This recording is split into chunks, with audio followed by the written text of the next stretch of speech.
nous, à la commission scolaire des Bois-Francs, depuis, je vous dirais, un bon 5 ans, j'ai eu la chance d'avoir un directeur, M. Desruisseaux, qui venait du secteur jeune, puis on a décidé de se parler avec le secteur éducatif jeune, parce qu'on se rendait compte, moi, je suis à un moment donné, je suis arrivée, puis là, je me disais, je connais pas les élèves qui rentrent. Y a-t-il moyen que je sache qui s'en vient ici, puis est-ce que ces élèves-là ont des besoins particuliers? Donc, ce qu'on a mis en place avec les SARCA, et là, je sais que les SARCA, il se passe beaucoup de choses dans plusieurs régions, mais je vais vous parler de notre expérience ici à la commission scolaire et vous pouvez adapter de façon différente compte tenu peut-être des conditions des SARCA chez vous, parce qu'il y a certains SARCA qui ont comme explosé, là, aux figures de style, là, bien sûr. Donc, nous, ce qu'on a mis en place, c'est une feuille qui s'appelle feuille de route pour l'élève. Malheureusement, je ne l'ai pas cet après-midi, mais c'est pas tellement grave parce que vous êtes capable amplement de comprendre ce qu'il y en est. Donc, c'est une feuille que lorsque l'élève se présente au SARCA, il rencontre un conseiller d'orientation et là, le conseiller d'orientation vérifie certaines choses avec lui et entre autres, lui demande, est-ce que lorsque tu étais au secondaire, quelle est ta dernière école de fréquentation? Est-ce que tu as reçu des mesures adaptatives? Parce que vous savez, nos jeunes secondaires, là, avec toute la nouvelle sanction des études qui est sortie là, tout récemment, sans encore le chauffer, il y a vraiment une explosion dans le sens que il y a beaucoup plus le ministère se sont vraiment penchés sur les besoins particuliers, qu'ils soient diagnostiqués ou pas, parce que ça ne fait pas de différence. Donc, nos conseillers d'orientation posent la question à l'élève, est-ce que tu as déjà reçu des mesures adaptatives? Si oui, c'est lesquelles? Et cette feuille-là qui est m'est envoyée directement à mon centre à moi. Et moi, bon, ben, verte fluo, la feuille, fait, je ne peux pas la manquer. Donc, moi, dès que je reçois cette feuille verte-là, j'appelle l'élève, je demande à le rencontrer et je fais parallèlement avec ça, j'appelle au service éducatif à sa dernière école de fréquentation, c'est-à-dire, c'est ça, sa dernière école de fréquentation, et je demande à recevoir son dossier d'aide. Parce que son dossier d'aide n'appartient pas à l'élève, ben oui, il lui appartient, mais il appartient surtout à la commission scolaire. Donc, le dossier peut se promener jusqu'à la formation générale adulte et même jusqu'à la FP.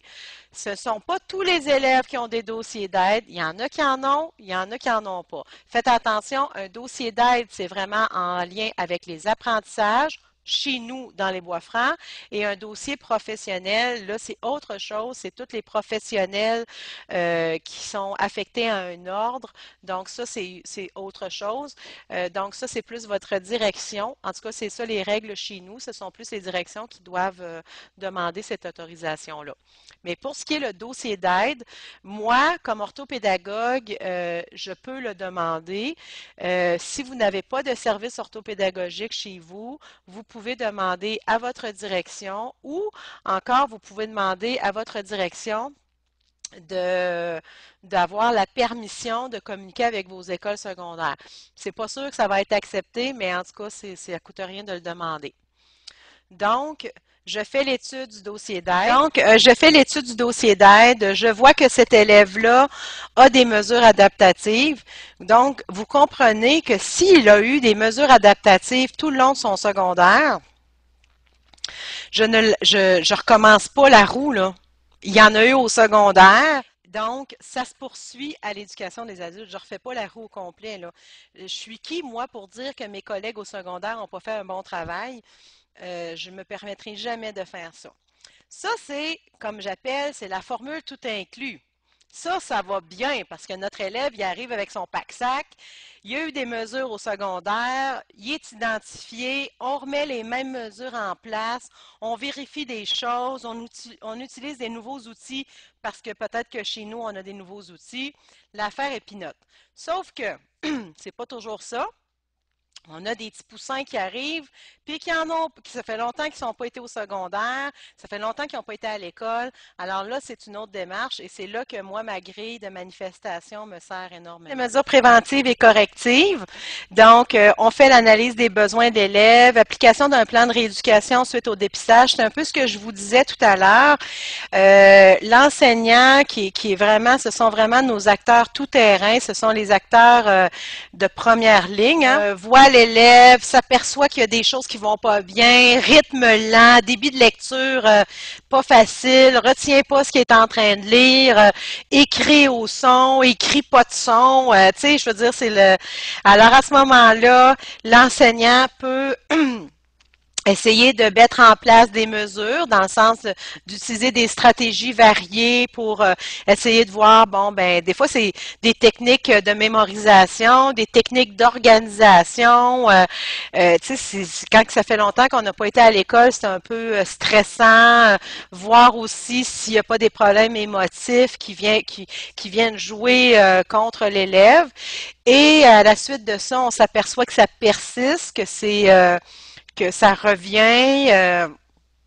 À ce moment-là, on peut utiliser les grilles dont je vous ai parlé tout à l'heure et mettre en place, commencer à mettre mettre en place, c'est-à-dire des mesures adaptatives.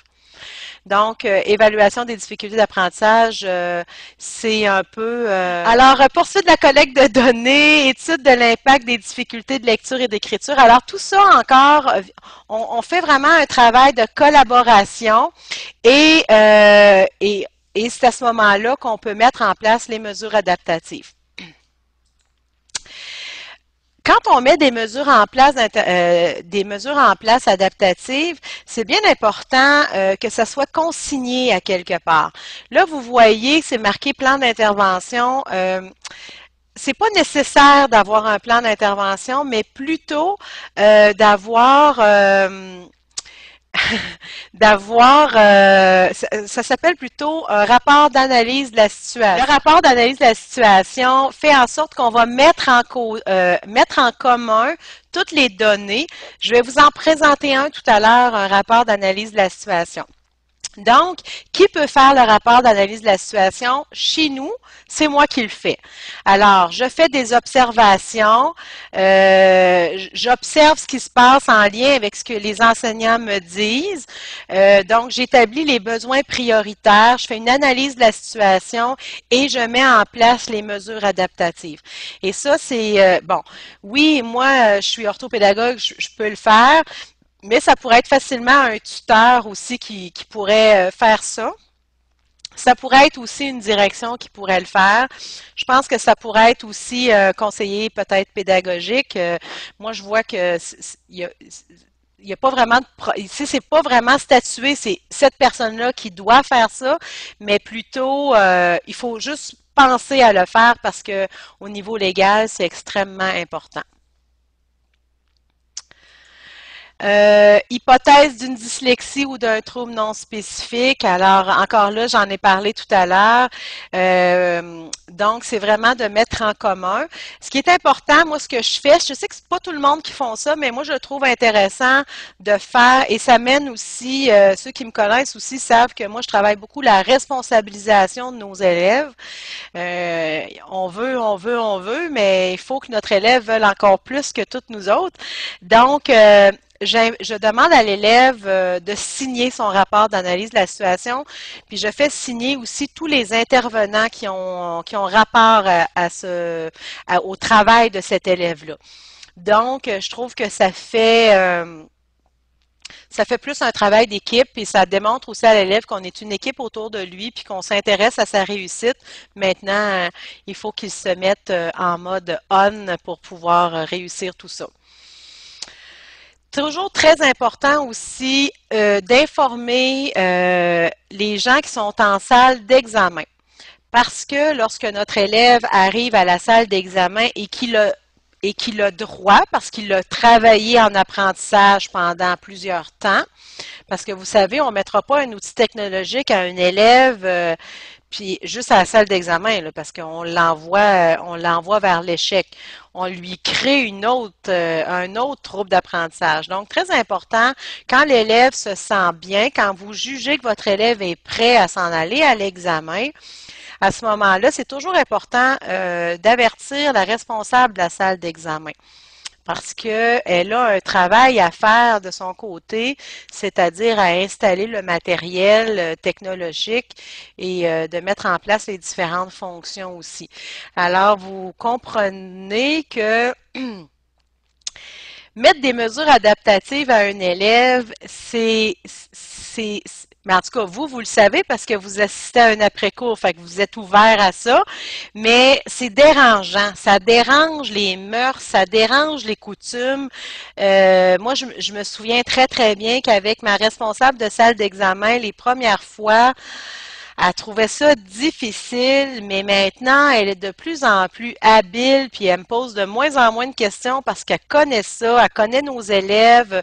Moi, j'envoie à chaque mois une feuille où sont listés tous les élèves qui ont des besoins particuliers avec les différentes fonctions qu'ils ont besoin, si c'est du temps supplémentaire, si c'est des outils technologiques, c'est quoi sa problématique à cet élève-là.